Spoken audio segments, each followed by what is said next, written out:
Allô frère, on dit quoi hein? Je viens mon frère, comment tu vas? On est là, dis-moi, quelle heure il est quelle heure chez toi là? Ouais, en ce moment, il est 8h47. Du matin? Ouais, 8h47. Chez toi, il est quelle heure? Ah, chez moi là, il est environ 1h47. Une heure. Oh. Donc sur Terre, en fait, il y a que les minutes qui sont pareilles, hein. Les heures changent souvent, quoi. Oh shoot. Hey, tu as vu la vidéo, non? Tu as vu la vidéo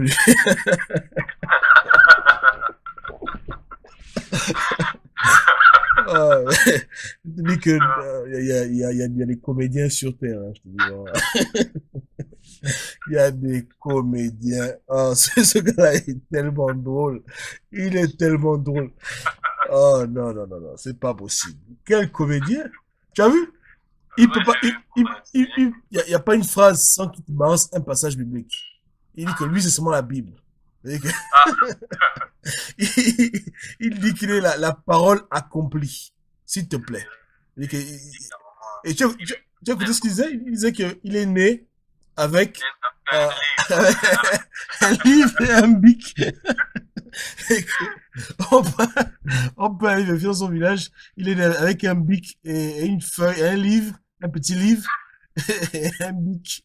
Attends, il a dit un truc du genre, bien quand il est sorti, ou bien il a prononcé quelle parole, sa main est partie tomber, je sais pas à combien de mètres. Mais Je sais pas attends, trop. tu t'imagines ça c'est un bébé prophétique, hein? Maman, mais Attends, il a aussi dit il y a des prophètes qui naissent avec des écritures sur le cordon ombilical. Bien c'est la parole, bien c'est la Bible qui est écrite dessus. ah, mais tu vois, c'est ce que je dis souvent aux gens. Les gens comme lui qui sont bibliques, ils sont bibliques seulement quand ça les arrange. Hein? Qui nous sorte ce passage biblique où on voit un prophète qui naît avec un... Attends, c'est où ça? Tu as vu dans son discours là, il est là, il te pâte la Bible, mais après il te mange des inepties, des abominations. Exactement. Donc, c'est comme Mais ça. c'est ça qu'ils C'est comme font. ça, Hein? Oh, c'est comme ça qu'il commence avec, il commence bien en parlant de ce que la Bible enseigne. À un moment donné, il commence à balancer tout un flot de fausses doctrines et de philosophie qui commence à... Donc, c'est quand les fidèles sont déjà engagés à bien écouter la vérité. C'est comme ça que le diable fait, tu vois. Il met un sel de vérité après, mais il commence à mettre le sucre du mensonge, tu vois. Exactement. ouais. Il embrouille, il embrouille comme ça. T'assures Au que moment, c'est un au moment blagueur. d'être concentré, c'est là qu'il commence à balancer le flot de fausses doctrines. C'est une technique que les bandits aiment utiliser. C'est-à-dire que ces gens-là s'arrangent toujours à te balancer des choses sur leur vie qui ne sont pas vérifiables, tu vois, et des choses qui ont pour but d'élever leur standing. Parce que si quelqu'un te dit qu'il est né avec un bic et un cahier, mais tu vas dire, ça c'est Jésus qui est revenu. Et après le mec et tout, ça donne à une démonstration de versets bibliques plus vite que l'éclair. Mais tu dis, mais attends, ça c'est l'homme de Dieu. Mais t'as vu le journaliste là, il n'était pas bête, hein, il savait que celui-là c'était un rigolo. Non. Le journaliste là voulait bien le coincer, mais bon. Je t'assure que le journaliste a fait preuve de beaucoup de retenue. Beaucoup de retenue, c'est que même s'il dit, mais vraiment là, à qui j'ai affaire là? Oh, c'est très triste, hein. Mais aujourd'hui, dans le monde, je t'assure que c'est devenu la mode, hein. Je ne peux pas compter le nombre de personnes que je connais qui s'appellent prophète. À un temps, je me disais même que prophète c'est devenu un prénom. Prophète de Dieu. Et puis de Dieu, c'est le nom dans dans la famille. Tout le monde est prophète, tout le monde est non prophète.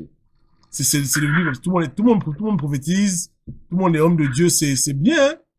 C'est vraiment, c'est terrible. C'est C'est un terrible.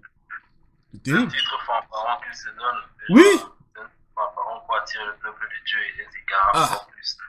Sans Et, faute du peuple de Dieu, c'est triste, mais bon. C'est comme ça. En fait, ce sont des églises entreprises. Pour dire la vérité, ce sont des entreprises. par contre, Là où une chose qui m'intrigue avec ce monsieur, ici il s'appelle Zakpa, c'est que avant qu'il y ait eu la guerre en Côte d'Ivoire, apparemment, il aurait prédit la guerre qui venait et plusieurs événements. Mais souvent, quand Dieu fait grâce aux gens de pouvoir savoir ce qui arrive dans le futur, beaucoup de gens finissent par avoir la grosse tête et après ils font n'importe quoi. Ils abusent des gens, ils prennent l'argent des gens et puis après Dieu les abandonne. La, la prophétie, le fait que Dieu te parle et te révèle les choses du futur, vraiment, c'est quelque chose qui est possible, mais il faut vraiment être humble, hein. Faut pas être comme le gars là, quoi. Parce que beaucoup commencent bien, beaucoup finissent mal, tu vois. Beaucoup commencent bien, beaucoup finissent mal. Et après, quand je le vois, c'est quelqu'un qui a fait beaucoup de politique, hein. Il est comme lui-même lui dit, il va chez les hommes politiques, il prophétise un peu, on leur lui tend la mallette, la dîme, 1 milliard, 2 milliards, et puis il rentre chez lui. Lui, c'est pas le prophète qui s'occupe des âmes dans les quartiers. Lui, c'est le prophète de la haute classe, tu vois. Ah, c'est terrible, vraiment, c'est terrible. Ah, La fin des temps, là, c'est vraiment terrible.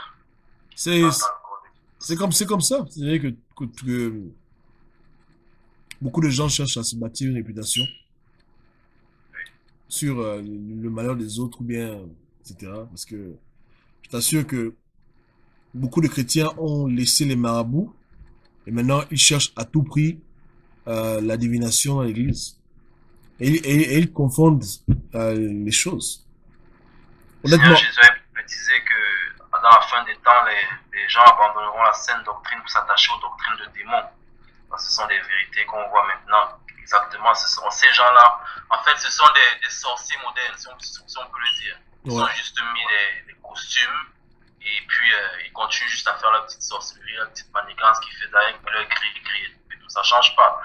Peut-être ils se placent devant vous, ils prêchent, mais à la maison, on sait ce qu'ils font chez eux. Les gens là ne savent pas Dieu, Dieu ne les connaît pas, ils ne connaissent pas Dieu, ils ne savent que leur ventre en fait. Ouais. Ce sont des sorciers en général. Tous Mais, ces gens qui se disent prophètes là, en général, un vrai prophète ne va pas mettre un titre devant lui. C'est quelqu'un qui va rester humble, qui ne va pas se faire voir, il va pas. Non, non, non. Tu n'as pas besoin de cela. C'est pas comme ça. Tu n'as pas besoin de cela. Moi, comme je t'avais raconté que j'étais dans une église réveillée, il y avait à la tête, c'était déjà ici, on est en famille, on ne cache pas les noms, ça s'appelle le feu pur, tu vois. Il y avait un faux prophète, tu vois, il s'appelle Enoch Amino. Déjà, même le nom Enoch, je crois que c'est le nom d'un vrai prophète. Ils ont cette petite manie-là, ils mettent le prophète devant leur nom, ils mettent le nom de quelqu'un dans la Bible, après ils mettent leur nom. Ils ont souvent cette petite manie-là de faire, tu vois.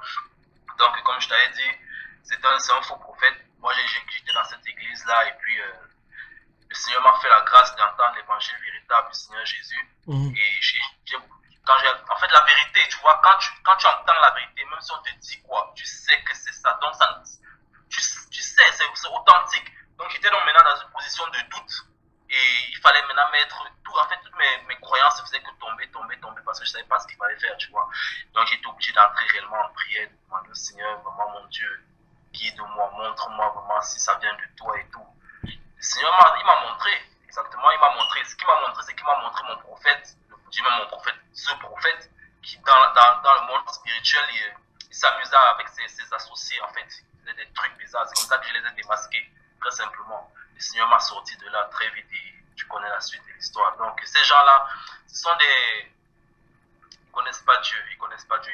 Et ce prophète-là, même déjà, il avait sorti une phrase du genre que Jésus lui a dit qu'il est de son village. Tu te rends compte?